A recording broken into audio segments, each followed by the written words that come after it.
مغفرت کے لیے اللهم صل على محمد وآل محمد. عبادات اور اپنی امیدوں کی تبلیغ کے لیے اللهم صل على محمد وآل محمد. شہداء کربلا اور سارا محمد کی بارگاہ میں سلام عقیدت کے لیے اللهم صل على محمد وآل محمد. مکتب کربلا پر قربان ہونے والے شہداء ملت کے درجات کی بلندی کے لیے اللهم صل على محمد وآل محمد. دشمنان عالم محمد کی ظالمانہ سازشوں کی ناکامی اور عالم اسلام و عالم تشیع کی بحالی کے لیے اللهم صل على محمد وآل محمد. سوالت مدام کی حالت کی برابری اور بیماروں کو شفا یابی کے لیے اللهم صل على محمد وآل محمد. تعجیل ظہور حضرت قائم آل محمد علیہ السلام کے لیے اللهم صل على محمد وآل محمد. ماشاء اللہ لا حول ولا قوة إلا بالله العلي العظيم. رب اشرح لي صدري ويسر لي أمري واحلل عقدة من لساني يفقهوا قولي. أعوذ بالله من الشيطان اللعين الرجيم. بسم الله الرحمن الرحيم. الحمد لله رب العالمين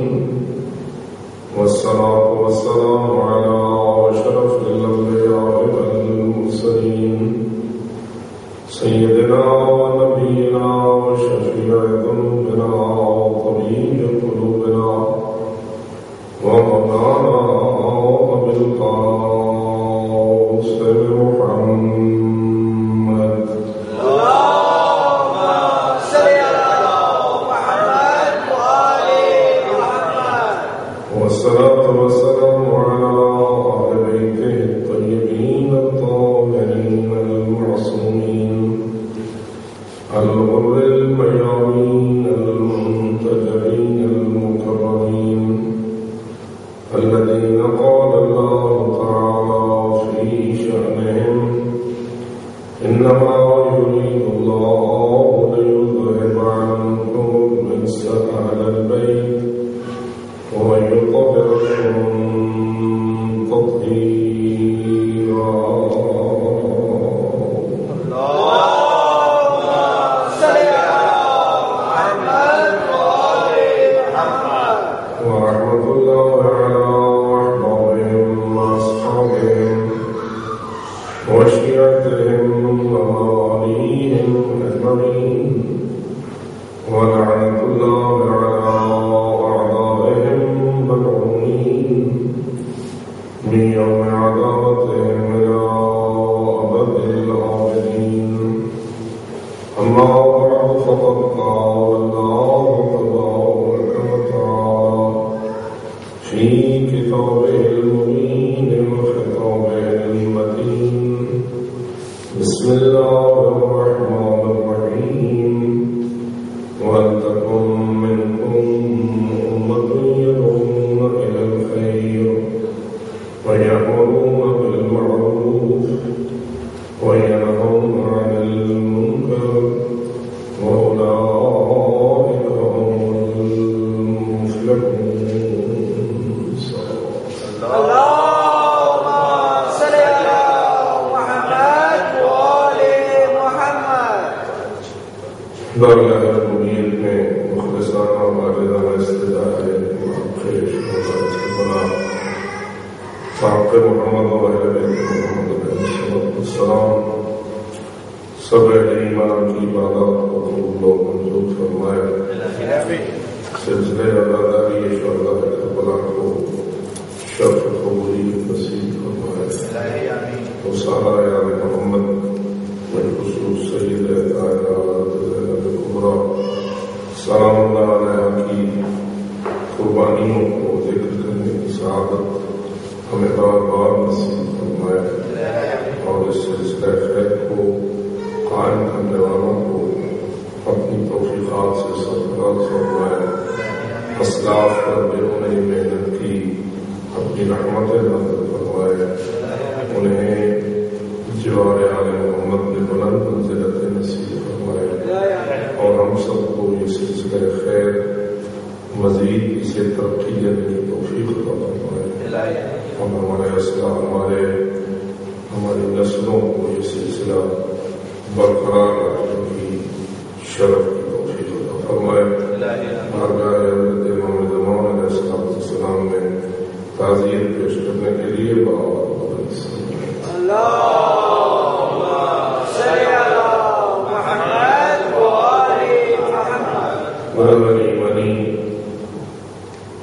ارشاد رب العزت کا خدمت میں بلانا تلاوت کر رہا ہوں۔ حکم ربانی ہے اہل ایمان کو ایک خصوصی حکم رب العزت نے جاری فرمایا ہے کہ اے اہل ایمان، ضروری ہے کہ تم میں سے ایک ایسی امت ہمیشہ موجود رہے جو ان تین فرائض کو انجام دے، یدعون الی الخیر، دعوت الی الخیر کا فریضہ انجام دیتی رہے، یامرون بالمعروف، امر بالمعروف کے فرض کو نبھائے، ینہون عن المنکر، اور نہی عن المنکر کے فریضے کو انجام دے، واولئک هم المفلحون، اور یاد رکھو جو امت ان فرائض کو انجام دے گی میری طرف سے خوشخبری ہے کہ یہی لوگ ہی ہر لحاظ سے فلاح پائیں گے اور کامیاب ہو جائیں گے۔ بہت بلند صلوات۔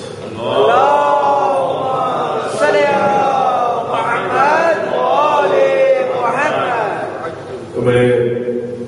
گفتگو کرتے ہوئے اس مقام تک پہنچا تھا کہ امر بالمعروف اور نہی عن المنکر کہ جس فریضے کا تذکرہ اس آیت کریمہ میں کیا گیا ہے، یہ فقط انفرادی ہی فریضہ نہیں ہے بلکہ یہ ایک اجتماعی فریضہ بھی ہے۔ ایک فرد کی اصلاح کے لیے بھی اس نظام کی ضرورت ہے، اور ایک نظام کے دفاع کے لیے بھی اس امر بالمعروف اور نہی عن المنکر کے فریضے کی ادائیگی کی ضرورت ہے۔ یعنی بات دیگر اس طرح ہم ایمان رکھتے ہیں اور اللہ کا فرمان ہے کہ ان الدین عند اللہ الاسلام، بے شک اللہ کے نزدیک دین اسلام ہے، اور فرمایا کہ ومن یبتغ غیر الاسلام دینا فلن یقبل منہ وہو فی الآخرۃ من الخاسرین۔ جس شخص نے دین اسلام کی بجائے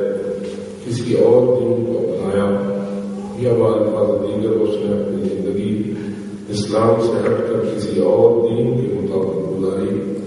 لن یقبل منہ، تو اللہ فرماتا ہے کہ اس کی پسند بارگاہ الہی میں کبھی بھی قبولیت حاصل نہ کر سکے گی، وہ فی الآخرۃ من الخاسرین، اور ایسا شخص آخرت میں یقیناً خسارہ اٹھانے والا نشر ہوگا، یعنی آخرت میں یقیناً وہ جہنم کی آگ کا ایندھن بنے گا، اور اس کی جو ابدی زندگی ہے وہ تباہی کا شکار ہو جائے گی۔ اور ہم اللہ سے التجا کرتے ہیں کہ خدا تعالیٰ ہمیں ایسے خسارہ اٹھانے والوں سے محفوظ رہنے کی توفیق عطا فرمائے۔ بلند صلوات۔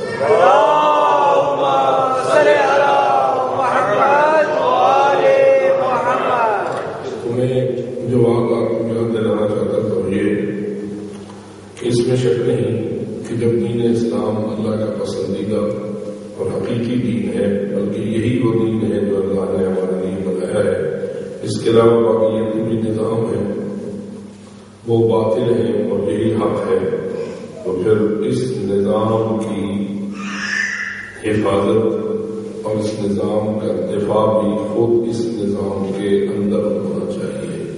اس لیے کہ کوئی بھی نظام اس وقت تک کامل نہیں ہو سکتا جب تک کہ اس کے اندر اس کے خلاف کی جانے والی سازشوں کو ناکام کرنے کا نظام موجود نہ ہو۔ چھوٹی سی بھی کوئی اگر انجمن بنائے تو اس انجمن کے اندر بھی ایسی چیز ہونی چاہیے کہ جو اس کے خلاف دشمن کام کرے۔ انجمن والے اپنی انجمن کے مقصد کو حاصل کرنے کے لیے اور اسے دشمنوں کی سازش سے بچانے کے لیے کیا کریں گے۔ ایک چھوٹا سا ادارہ بھی کھولا جائے تو اس ادارے کے اگر اندرونی نظام ہونا چاہیے تو اس ادارے کا دفاعی نظام کوئی ملک بنایا جائے تو ملک اس وقت قائم نہیں رہتے جب تک کہ ان کے داخلی نظام کے ساتھ ساتھ ان کا خارجی اور دفاعی نظام موجود ہو۔ تو ایک ایسا دین جسے رب العزت نے پوری کائنات کے لیے اور ہمیشہ کے لیے بنایا ہے اور فرمایا ہے کہ اب اس دین میں کوئی تبدیلی نہیں آئے گی، یہ آخری دین ہے، اس کی کتاب آخری کتاب ہے، اس کا نبی آخری نبی ہے، یہ شریعت آخری شریعت ہے، تو کیسے ہو سکتا ہے کہ دین اسلام جیسا عالمی دین ہو، دائمی دین ہو اور اس دین کے خلاف سازشوں کا کوئی دفاعی نظام اس دین کے اندر موجود نہ ہو۔ یہی وجہ ہے کہ اگر ہم اس آیت کریمہ پر غور کرتے ہیں کہ جس میں رب العزت نے رسول اکرم کو ارشاد فرمایا کہ یا ایھا الرسول بلغ ما انزل الیک من ربک، اے میرے رسول پہنچا دو وہ جو آپ پر آپ کے رب کی طرف سے نازل کیا گیا ہے، لیکن ساتھ ہی یہ جملہ فرما دیا کہ ان لم تفعل فما بلغت رسالتہ، اگر آپ نے یہ فریضہ انجام نہ دیا، یہ پیغام کی تبلیغ نہ فرمائی، تو آپ نے گویا اپنی رسالت کا کام انجام نہیں دیا۔ اب سوچنا یہ پڑتا ہے کہ آخر اللہ جیسی پاک ذات اپنے عظیم اور پاکیزہ رسول کو جو ان کا محبوب بھی ہے اور جس کے متعلق کوئی امکان بھی نہیں ہے کہ وہ اللہ کے کسی پیغام کے پہنچانے میں سستی یا کوتاہی کرے۔ آپ کا کیا خیال ہے رسول اکرم کے متعلق ہمارا ایمان کیا ہے؟ کیا رسول اکرم اللہ کے کسی پیغام کو پہنچانے میں سستی کر سکتے ہیں؟ کیا وہ کوتاہی کر سکتے ہیں؟ کیا کبھی وہ کوئی خلاف ورزی کر سکتے ہیں؟ رسول اکرم نے جو کردار اللہ دیا ہے کیا وہ سارا کردار پاکیزہ، نورانی، طاہر اور مطہر کردار نہیں ہے؟ کیا یقیناً انہوں نے ہر امر میں اللہ تعالیٰ کی مکمل تابعداری اور اطاعت کا فریضہ کاملاً انجام دیا ہے یا نہیں؟ اور جب اتنے عظیم رسول ہیں بلکہ سب سے اعظم رسول ہیں تو ان کو اللہ کیوں یہ بات کہے؟ یہ تو ہم نہیں دیکھتے کہ کوئی جو 100% کام کرتا ہو اس کو کوئی کام لینے والا کبھی اس قسم کے انداز سے بات کرے۔ تو اللہ کے رسول کو یہ انداز نہ اپنایا گیا کہ اگر آپ نے ایسا نہ کیا تو آپ کی رسالت، آپ نے کوئی رسالت کا فریضہ انجام نہیں کیا۔ تو یہاں میں فقط یہی توجہ دلانا چاہتا ہوں کہ کچھ لوگ اس انداز سے اس کو تبصرہ کرتے ہیں گویا رب العزت اپنے رسول کو کوئی جھنکی دے رہا ہے۔ میں سمجھتا ہوں کہ یہ بات بالکل غلط ہے۔ ایسا نہیں ہے کہ اللہ کی طرف سے اپنے رسول کو کوئی جھنکنے یا اس قسم کی کوئی تبدیل کرنے والی بات ہے۔ یہ بات دراصل اس لیے ہے جو اس کا صحیح مقصد سمجھ آتا ہے وہ یہ ہے کہ یہ انداز بیان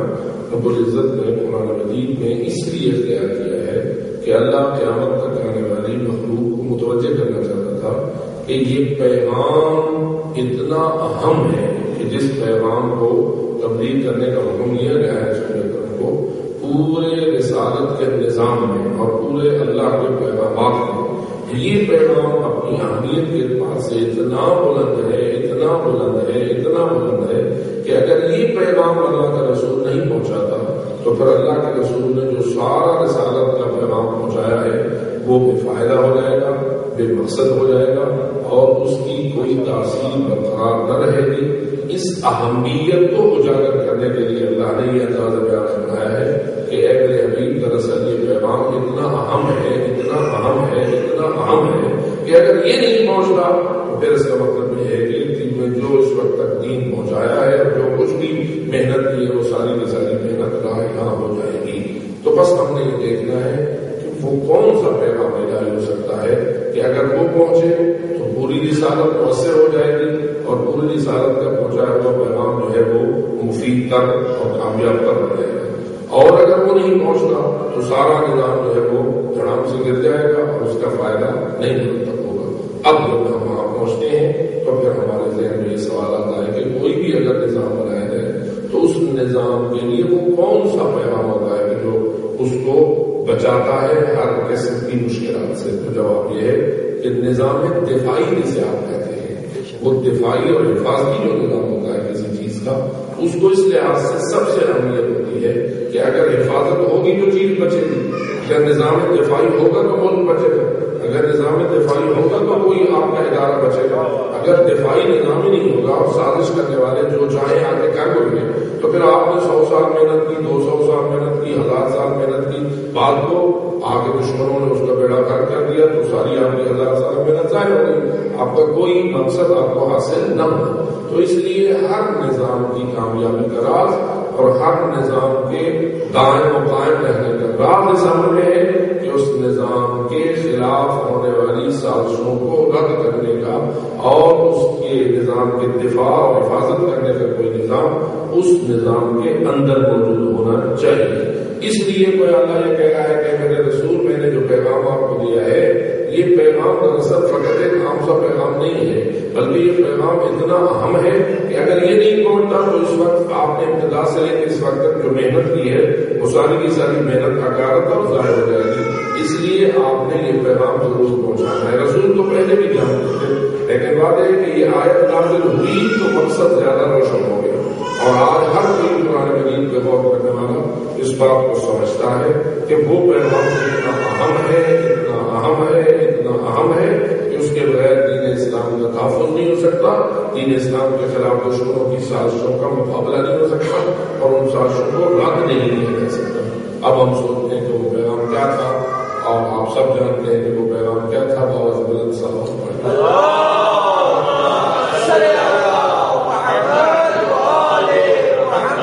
اس پیغام کا مطلب تھا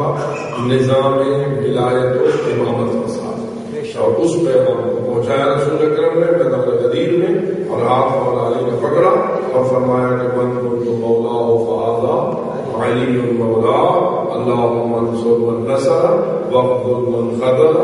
اللهم غالب من والاه وعاذب من عاداه. یہ پیغام اللہ کے رسول نے پہنچایا. ہم دیکھتے ہیں کہ علی مولا کی ولایت کا اعلان دراصل فقط علی مولا کی ذات کی ولایت کا اعلان تھا یا نظام ولایت کا اعلان. اگر آپ اس میں غور کریں تو ہمیں یہ کہنے میں کوئی بات نہیں کہ تنہا ذات علی کی جانشینی اور ولایت کا اعلان نہ تھا بلکہ دراصل یہ ایک نظام کا اعلان تھا جس نظام کو ہم نظام میں حفاظت اسلام کا نام دے سکتے ہیں جس کو ہم نظام دفاع اسلام کا نام دے سکتے ہیں. یعنی حضرت رسالت باب نے اب دین اسلام کی حفاظت کی ذمہ داری نظام ولایت کے حوالے اور وہ فرما دیا کہ نظام نبوت اور رسالت کا فریضہ یہ تھا کہ یہاں تک اس اسلام کو لے آئے. اب آئندہ رسول اکرم کو واپس جا رہے ہیں. اب اس کے خلاف اگر سازشیں اندرونی یا بیرونی ہوگی تو اس کی حفاظت کا فریضہ کون انجام دیں گے؟ نظام ولایت والے انجام دیں گے. ان نظام ولایت والوں نے جو بلکہ میں اس کو تعبیر بھی کر دوں آیا من كنت مولاه فهذا علي المولى کا اعلان امیر المومنین کے کندھے پر کوئی ذمہ داری لایا ہے. ہم تو مناتے ہیں نا جشن عید غدیر. جشن ہوتا ہے خوشی کی. ٹھیک ہے خوشی منانی چاہیے کہ مولا علی کی ولایت کا اعلان ہو گیا. لیکن کیا مولا علی کی ولایت کا اعلان مولا علی کے کندھے پہ کوئی ذمہ داری لایا ہے یا نہیں؟ تو بہت بڑی ذمہ داری لایا ہے. کون سی ذمہ داری؟ اسلام کے خلاف ہونے والی ہر سازش کا دفاع, اسلام کے خلاف کی جانے والی ہر چال کا مقابلہ, اسلام کو نقصان پہنچانے والے تمام عوامل کو شکست دینا اور اسلام کو محفوظ رکھنا. سب سے پہلی بات تو یہ ہے کیا ان 14 صدیوں میں اسلام محفوظ رہا ہے یا نہیں؟ اگر آپ گواہی دے دیں تو بابا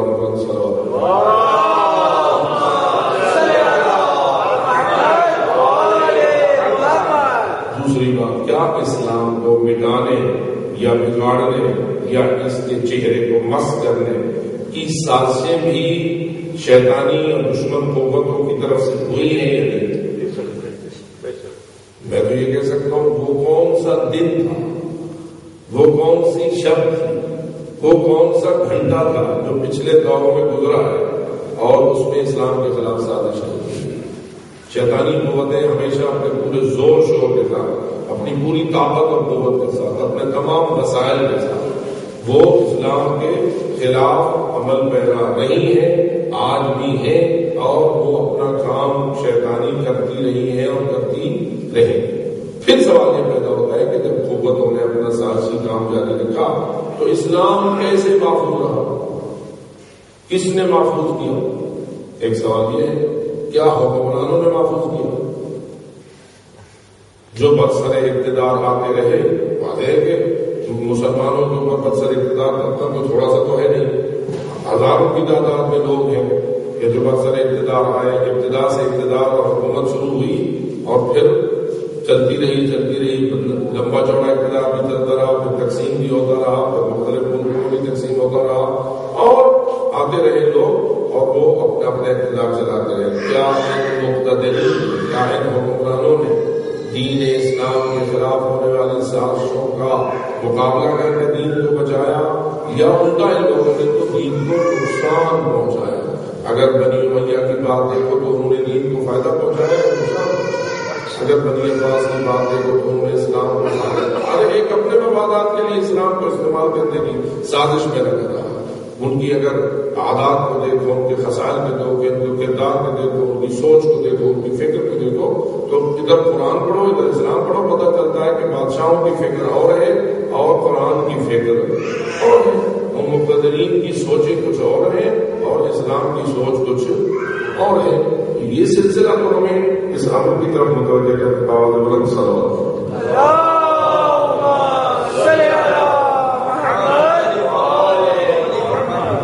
تو وہ کون سا نظام ہے، وہ کون سی ہستیاں ہیں جنہوں نے دین اسلام کو سازشوں کا مقابلہ کر کے بچایا ہے؟ اب میں کہتا ہوں کہ اس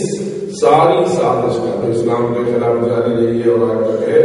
بچانے والے نظام کا نام نظام ولایت ہے، نظام امامت ہے، اور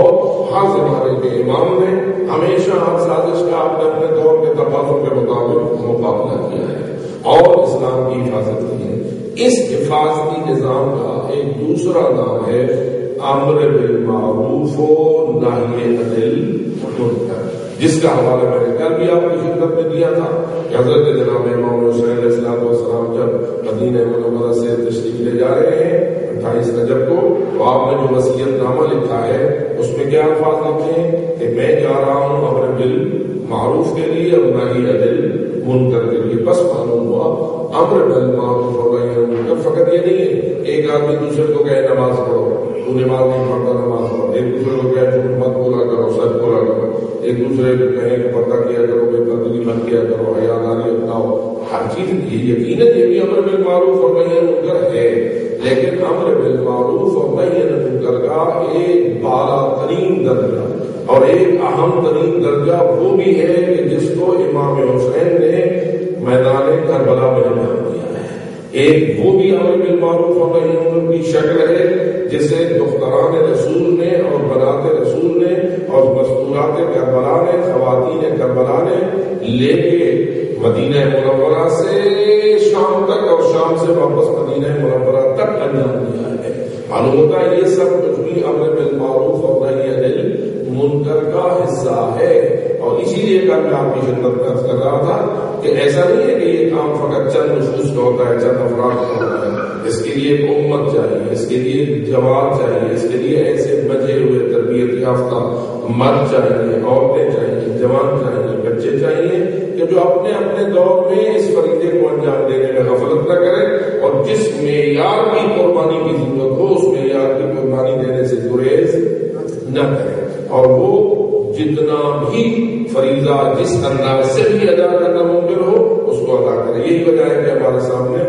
انتہا معصومین علیہ السلام کی سیرت امر بالمعروف اور نہی عن المنکر کی وضاحت ہے، اس کا انداز ہے، ہمیں کیسے کرنا ہے اور کیسے نہیں کرنا ہے، ہم نے یہ دیکھنا ہے کہ معصومین کیسے کرتے تھے۔ ائمہ خدا نے کیا کیا. اور اس میں ہم دیکھتے ہیں کہ جب حضرت امام حسین علیہ السلام اپنے اس فریضہ منصبی کو ادا کرنے کے لیے نکلتے ہیں تو اکیلے نہیں نکلتے بلکہ اپنے پورے خاندان کو بھی ساتھ لے کے جاتے ہیں، اپنے بچوں جوانوں کو بھی ساتھ لے کے جاتے ہیں، اپنے بزرگوں کو بھی ساتھ لے کے جاتے ہیں. اور پھر ہر کسی کو ساتھ نہیں لیتے، اس کو ساتھ لیتے ہیں جو اس لائق ہے کہ وہ اس فریضے میں ان کا شریک کار کہہ سکتے، جس میں تھوڑی سی بھی کوئی خامی یا اس قسم کی کمزوری نظر آتی ہے کہ جو اس معیار پہ پورا نہیں اترے گا جس معیار پہ امام صلی اللہ علیہ وسلم کے ساتھیوں اور رفقائے سفر کو ہونا چاہیے، تو حضرت اس کو کسی نہ کسی طریقے سے دور کرنے میں کامیاب ہو جاتے ہیں. آپ دیکھتے ہیں کہ شب عاشور کو حضرت امام صلی اللہ علیہ وسلم نے جو خطبہ دیا اور جس انداز سے دیا اور جو روش اپنائی، اس سے پتہ چلتا ہے کہ حضرت امام صلی اللہ علیہ وسلم ایسے رفقاء تک اپنی اس ساری کوشش کو محدود رکھنا چاہتے ہیں جن میں صرافہ اخلاص موجود ہے، جن میں کسی قسم کی کوئی ملاوٹ موجود نہ ہو. حتیٰ کہ اگر کسی کو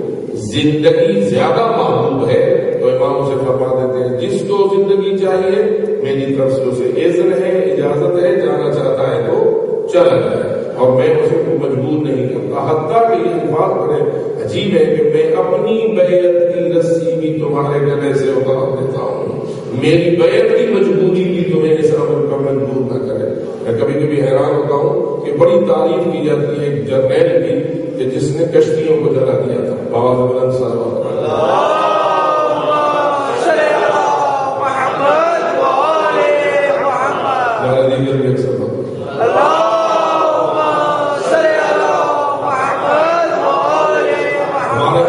محاورہ بھی بن گیا. اردو میں تو ہے، آپ جانتے ہیں کہ محاورہ ہے ہم کشتیاں جلانے والے ہیں، ہم تو کشتیاں جلا کے چلنے والے ہیں. ظاہر طالب ابن زیاد کے متعلق ہے کہ وہ جب حملہ آور ہوا تو دنیا وغیرہ یا اس علاقے کے اوپر، تو اس نے جب طارق کے علاقے میں تو اس نے کیا کیا تھا، ایک دریا کو خلاص کیا تھا، کشتیوں کو جلا دیا تھا، 24 گھنٹے کی غذا کو باہر رکھا تھا، باقی سب کچھ دریا میں اس نے دریا بند کر دیا تھا. اور پھر بڑا جوشیلا اس نے تقریب خطاب کیا تھا اپنی فوجوں کے اندر اور کہا تھا کہ دیکھو اب ہم نے حملہ کرنا ہے، اب حملے کے بعد اگر تم پر کامیاب نہ ہوئے تو یاد رکھو نہ 24 گھنٹے سے زیادہ کی غذا ہمارے پاس موجود ہے اور نہ واپس جانے کے لیے کشتی ہمارے پاس موجود ہے کہ ہم واپس دریا کو عبور کر سکیں گے. لہٰذا ایک ہی راستہ رہ گیا ہے کہ اتنا جان لگا کر تمہیں جنگ کرنا ہوگی کہ تم اپنے دشمن پر فتح پاؤ گے. اب وہ اس کو ایک محاورہ بنا دیا گیا ہے اور کہہ دیا گیا ہے کہ کشتیاں جلا کے جانے والے ہیں لوگ. لیکن میں کہتا ہوں آیا کشتیاں جلا کر غذا دریا بند کر کے کسی کو لڑنے پہ مجبور کرنا یہ بات کچھ اور ہے. شراب بجھا کے اپنی بیعت کی رسی گلے سے اتار کے کسی کو جانے کی اجازت دے دینا یہ کیفیت کچھ اور ہے. یعنی یہ وہ خلوص ہے، مشن ہے، جو مکتب کے ساتھ اخلاص کا امتحان ہے کہ جو حضرت امام حسین علیہ السلام نے لیا. اور میں یہ سمجھتا ہوں کہ جو چیز کا بھلا میں موجود ہے وہ کائنات میں کہیں بھی موجود نہیں. اتنی بھی لوگ تعریفیں کریں بالآخر آخری تعریف آ کر ٹھہرتی ہے تو کربلا میں ٹھہرتی ہے کہ کربلا والوں کا وہ مقام اتنا عظیم اور بلند ہے کہ ان کی مثال کائنات میں نہ ہے اور نہ مل سکتی ہے. اور یہی وجہ ہے کہ حضرت نے کہا کہ جس کو زندگی سے پیار ہے وہ جانا چاہتا ہے تو چل. لیکن حیران ہوتا ہوں میں کہ سب نے اپنی جو مفاد جانثاری اور اپنی فداکاری کا تذکرہ کیا، الفاظ عجیب و غریب تھے، لیکن سب نے یہ ثابت کیا کہ ایک جان تو ایک جان، اگر ہمیں 1000 بار یہ جان ملے تو امام نے جان صاحب نے کہا کہ ہم اپنی ہر بار جان کو آپ کے مشن پر قربان کر سکتے ہیں، لیکن ہم آپ کو چھوڑ کر جانا اور زندہ رہنا کبھی بھی مناسب نہیں سمجھتے. امام حضرت ابوالفضل عباس نے اس مذاکرے کا آغاز کیا تھا اور یہ کہا تھا کہ مولا کیا ہم چلے جائیں اس لیے کہ ہم زندہ رہیں، آپ شہید ہو جائیں؟ اس زندگی کی کوئی ضرورت نہیں جو آپ کی شہادت کے بعد ہمیں میسر آئے. جینا ہے تو آپ کے ساتھ، شہید ہونا ہے تو آپ کے ساتھ. بس معلوم ہوا کہ یہ خلوص تھا. پھر یہی ایک روایت حضرت امام علی زین العابدین علی بن حسین علیہ السلام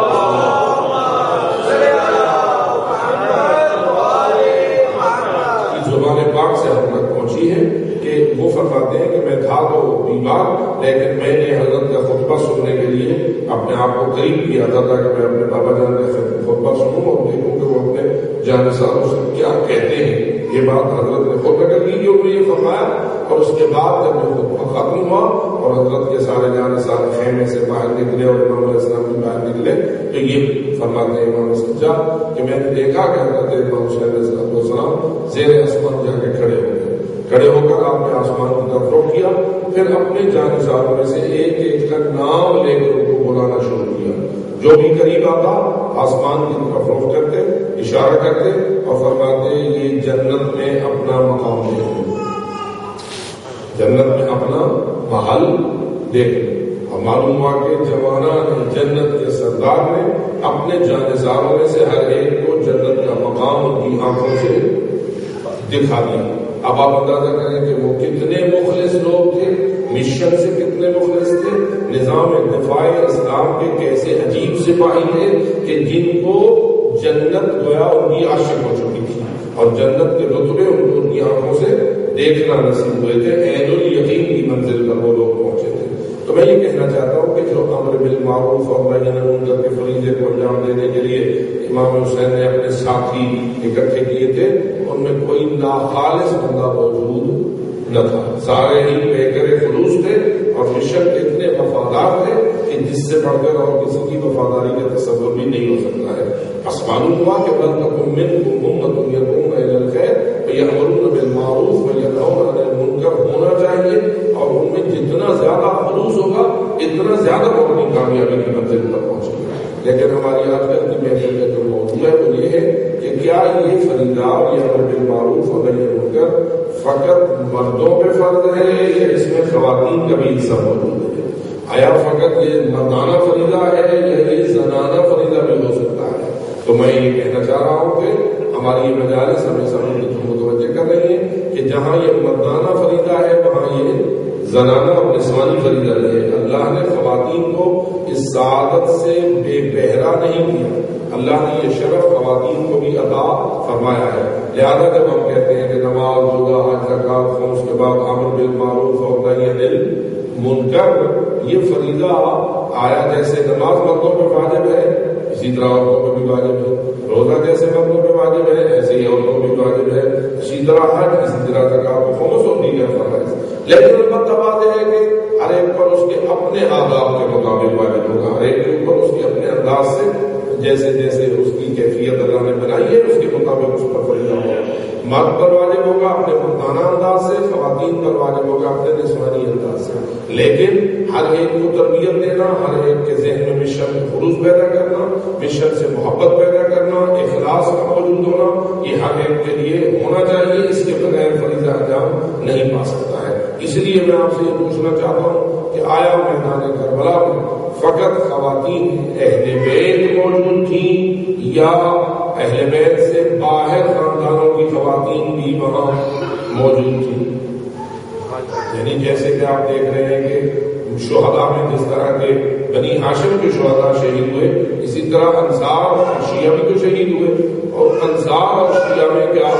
ایسی خواتین بھی موجود تھیں جن کا تعلق ان انصار سے تھا, ایسی خواتین بھی موجود تھیں جن کا تعلق ان شیعہ نے اہل بیت سے تھا؟ تو معلوم ہوتا ہے کہ ہاں, اس لیے کہ جتنی بھی قیدی ہوئی ہیں وہ ساری کی ساری بنات رسول تو نہ تھی, ساری کی ساری خاندان رسول اور خاندان اہل بیت سے تعلق رکھنے والی خواتین نہ تھی. ایک تو یہ بات بھی اپنے مقام پر مسلم ہے کہ وہ دور کنیزوں کا تھا اور اس خاندان کی کنیزیں بھی ان محفلوں میں موجود تھیں, اور غیر سادات سے تعلق رکھنے والی خواتین بھی موجود تھیں. ایسی خواتین بھی موجود تھیں کہ جن کی تازہ شادی ہوئی تھی, ایسی خواتین بھی موجود تھیں جن کی عمریں ضعیفہ تھیں اور ان کے نوجوان بیٹے ان کے ساتھ موجود تھے. اور آپ نے یہ واقعات سنے ہیں کہ خاتون نے اپنے بیٹے کو خود بھیجا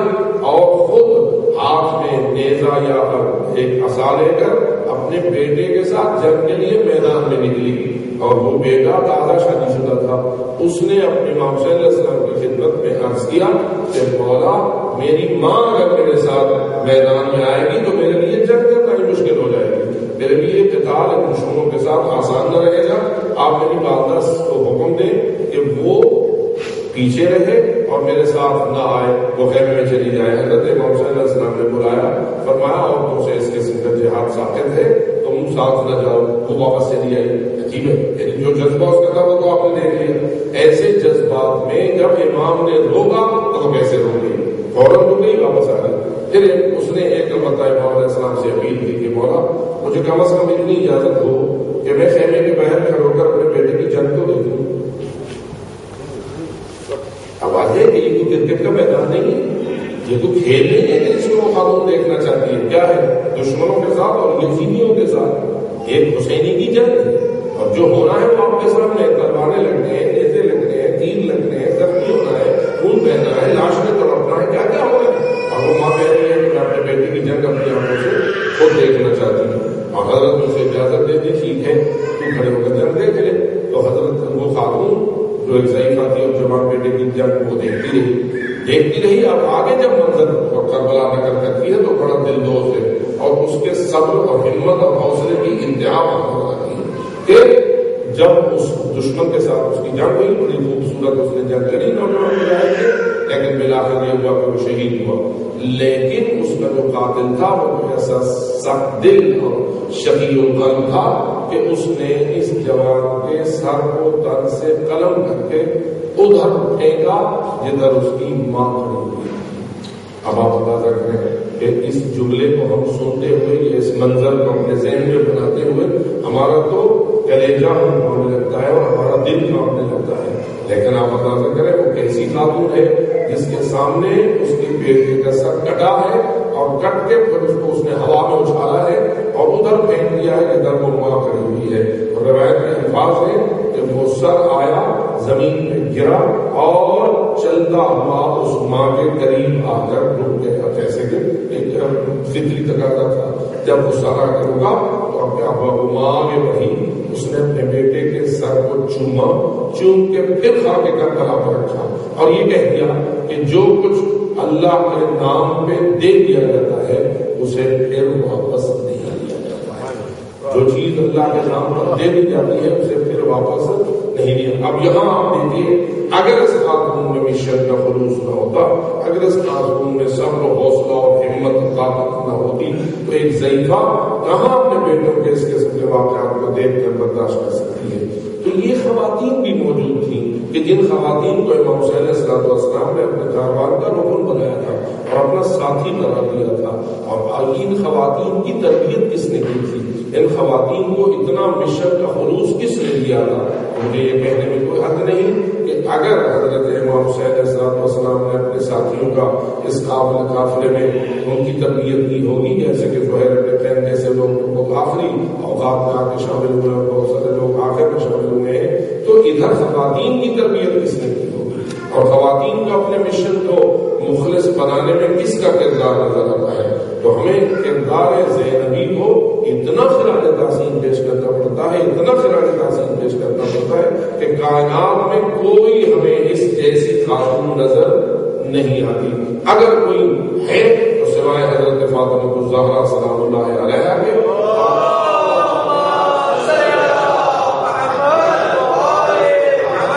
اور کوئی خاتون ہمیں ایسی نہیں نظر آتی ہے. بس یہی کچھ کہا جا سکتا ہے، یا وہ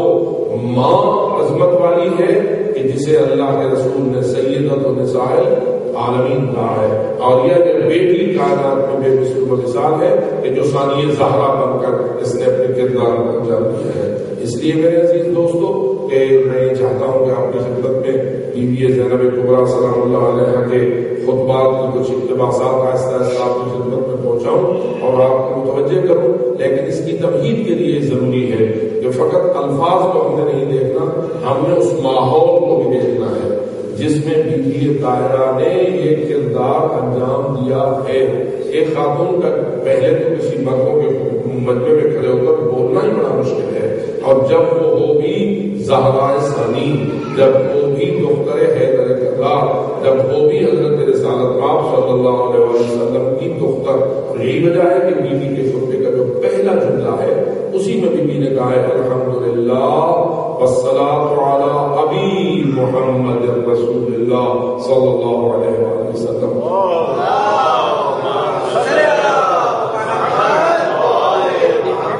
حالانکہ جیسے ہم کہتے تھے والصلاۃ والسلام علی رسول اللہ، بی بی ایسا بھی کہہ سکتی تھی لیکن بی بی نے حمد الہی کے انجام دینے کے بعد یہ لفظ کہا کہ والصلاۃ علی ابی، یہ بھی نہیں کہا کہ علی جدی، کہا علی ابی، یعنی جو ثابت کرنا چاہتی ہے کہ میرا تعلق رسول اکرم سے کیا ہے اور تم نے ہمارے ساتھ کیا سلوک روا رکھا ہوا ہے۔ میں گویا رسول کی بیٹی ہوں اور رسول میرے باپ ہیں، اور آپ یہ جانتے ہیں کہ یہ باپ اور بیٹی کا رشتہ اور بیٹے اور باپ کا رشتہ یہ عام طور پر بالخصوص بنی عباس کے دور میں زیر اعتراض رہا۔ بنی عباس احمد خدا علیہ السلام کے بارے میں کہتے تھے کہ تم یبن رسول اللہ اپنے آپ کو کیسے کہلواتے ہو؟ یہ یاد پڑتا ہے کہ ایک مرتبہ حضرت امام موسیٰ کاظم علیہ السلام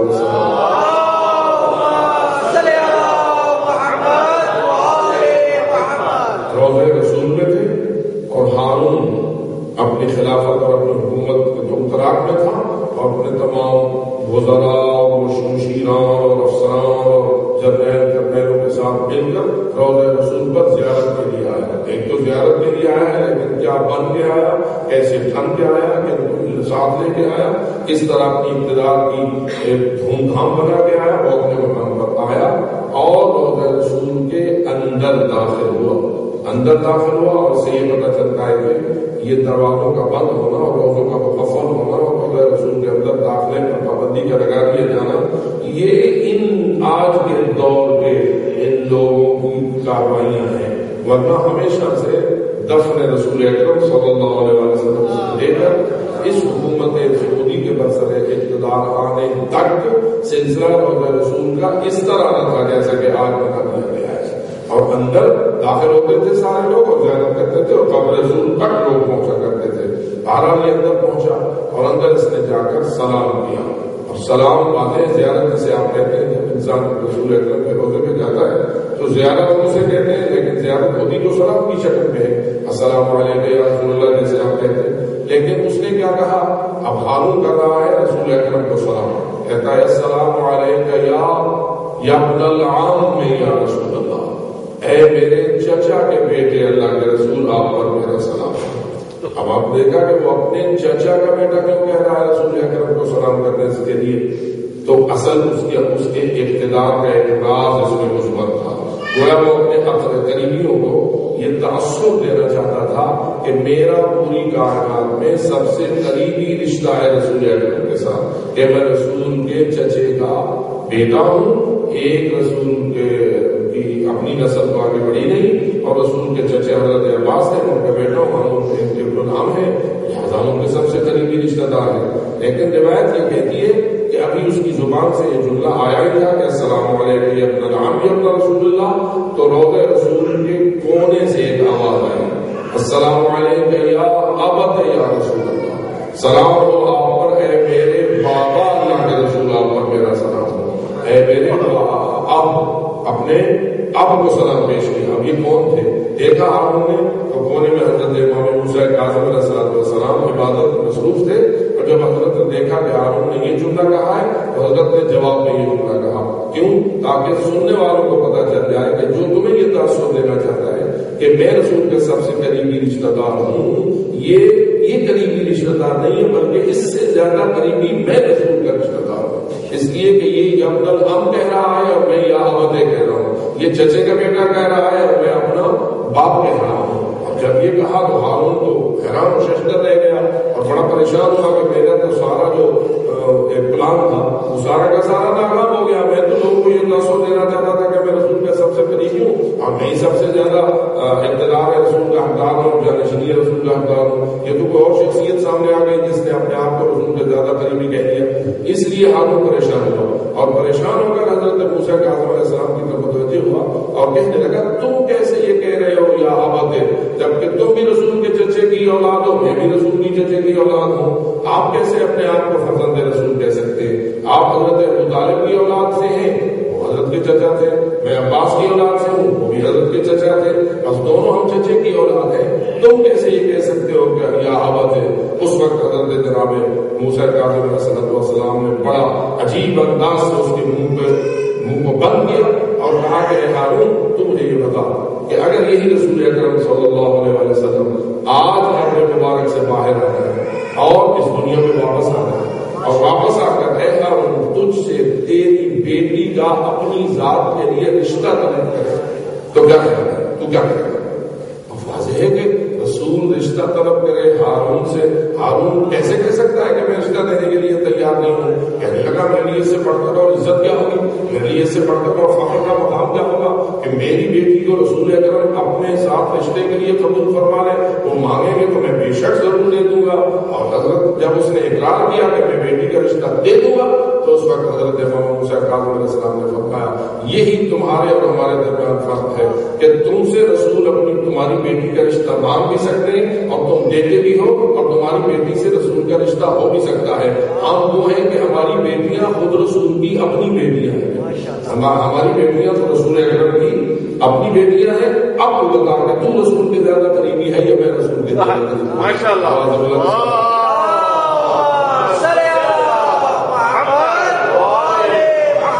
تو گویا حضرت جناب زینب کبریٰ سلام اللہ علیہ نے بھی اپنے خطبے کے آغاز میں یہ لفظ اختیار کیا ہے کہ الحمدللہ والصلاۃ علی ابی رسول اللہ، کہ صلوات ہو اللہ کی طرف سے میرے باپ پر۔ کہ آپ کہہ سکتے تھے کہ میرے جد پر، اور جد سے مراد ہوگا کہ وہ میرے نانا ہے، لیکن اب کہہ کے کوئی ثابت کرنا چاہتی تھی کہ میں تو رسول کی دختر کی حیثیت رکھتی ہوں، میرا مقام وہی ہے جو باپ اور بیٹی کا آپس میں ہوا کرتا ہے۔ اور دوسرے والوں اور سارے جو تمہارے سب یہاں اکٹھے ہو، بتاؤ تو صحیح کہ تم نے رسول کی بیٹی کا حال کیا کر رکھا ہوا ہے، رسول کی دختر کا حال کیا کر رکھا ہوا ہے۔ بس اس لیے میرے محترم دوستو ایک ایک جملہ اور ایک ایک لفظ ایسا ہے کہ جس میں بنات رسول نے بھی اور فرزندان رسول نے بھی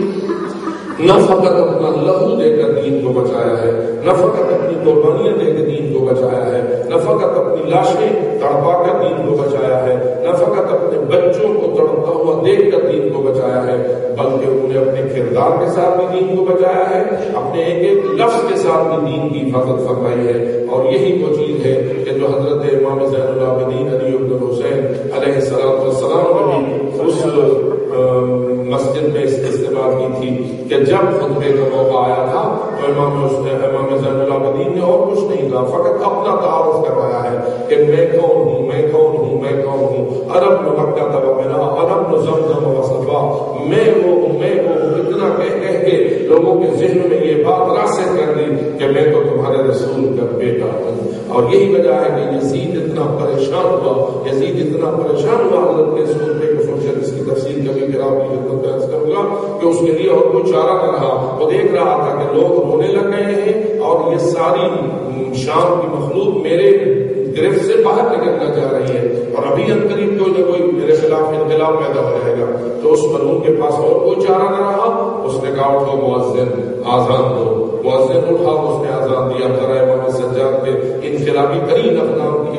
طرف جائزہ دو۔ اس نے تو آزان دی تھی مولا کے مشن کو روکنے کے لیے اور مولا کی پوری کاوشوں پر پانی پھیرنے کے لیے، لیکن ذرا دیکھیے کہ امام نے آزان سے ہی کس طرح اپنے مشن کو فائدہ پہنچایا۔ اور یہی وجہ ہے کہ اس نے کہا اللہ اکبر، امام نے کہا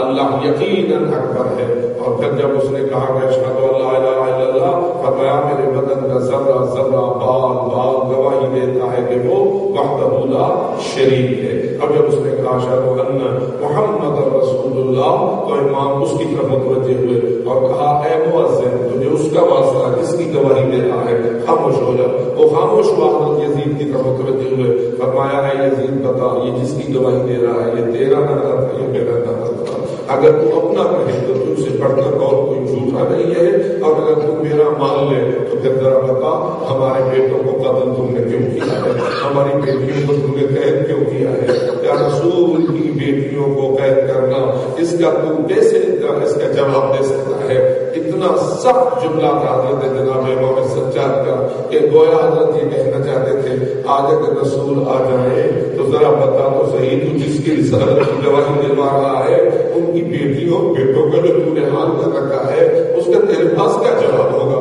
اور یہی جملہ حضرت جناب ام کلثوم کا ہے کہ بی بی نے ہی یزید کو خطاب کر کے کہا تھا اماؤ کا من وراء الصدور وبنات النبی مسارا، تیری تو اپنی کنیزیں بھی پردوں کے پیچھے بیٹھی ہوئی ہے، تیری تو نوکرانیاں بھی پردوں کے پیچھے بیٹھی ہوئی ہیں، اور تم نے نبی کی بیٹیوں کا طرح بے پردہ و بے چادر و قیدی بنا کر گھروں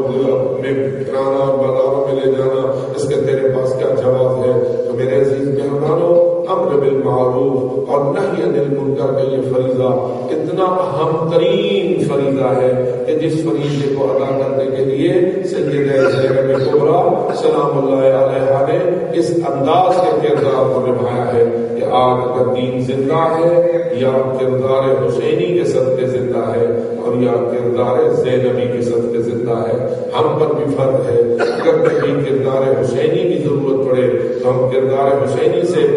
پسپائی اختیار نہ کریں، اور اگر ہمیں کردار زینبی کی ضرورت پڑے تو ہم کردار زینبی کے ذریعہ اسلام کی حفاظت کریں، اس لیے کہ جو کربلائی ہوتا ہے وہی اس امت سے تعلق رکھتا ہے اور اس جماعت کا فرد ہوتا ہے جس کے اوپر اللہ نے فرمایا ہے وَلْتَكُن مِّنكُمْ أُمَّةٌ يَدْعُونَ إِلَى الْخَيْرِ وَيَأْمُرُونَ بِالْمَعْرُوفِ وَيَنْهَوْنَ عَنِ الْمُنكَرِ وَأُولَٰئِكَ هُمُ الْمُفْلِحُونَ۔ ہم اللہ سے التجا کرتے ہیں کہ اے خدا کے کائنات ہمیں انہی لوگوں میں سے قرار دے جن کو تم نے اولئک هم المفلحون کی توحید سنائی ہے۔ ہمارے گناہوں کو معاف فرما اور ہمیں کردار حسینی اپنانے کی کامل توفیق نصیب فرما، ہماری خطاؤں کو معاف فرما۔ اللهم ربنا تقبل منا انك انت السميع العليم واغفر لنا وارحمنا وتب علينا انك انت التواب الرحيم۔ ایک مرتبہ سورہ فاتحہ سورہ توحید۔ بسم اللہ الرحمن الرحیم، الحمد للہ رب العالمین، الرحمن الرحیم، مالک یوم الدین، ایاک نعبد وایاک نستعین، اهدنا الصراط المستقیم صراط الذین انعمت علیہم غیر المغضوب علیہم ولا الضالین۔ بسم اللہ الرحمن الرحیم، قل هو اللہ احد اللہ الصمد لم یلد ولم یولد ولم یکن له کفوا احد۔ بسم اللہ الرحمن الرحیم، قل هو اللہ احد اللہ الصمد لم یلد ولم یولد ولم یکن له کفوا احد۔ بسم اللہ الرحمن الرحیم، قل هو اللہ احد اللہ الصمد لم یلد ولم یولد ولم یکن له کفوا احد۔ اللهم صل على محمد وعلى محمد۔ اللهم انا نسألك زيادة في العلم وبركة في الرزق وصحة في الجسم وطولا في العمر ونورا في القلب وتوبة قبل الموت وراحة عند الموت ومغفرة بعد الموت وعفوا عند الحساب ونجاة من النار ودخولا في الجنة۔ اللهم انصر من نصر الدين واخذل من خذل الدين وانصر جيوش المسلمين وعساكر الموحدين ونجنا من القوم الظالمين وانصرنا على القوم الكافرين وعجل في فرج مولانا بفضلك ورحمتك يا ارحم الراحمين۔ وصلى الله عليه وسلم۔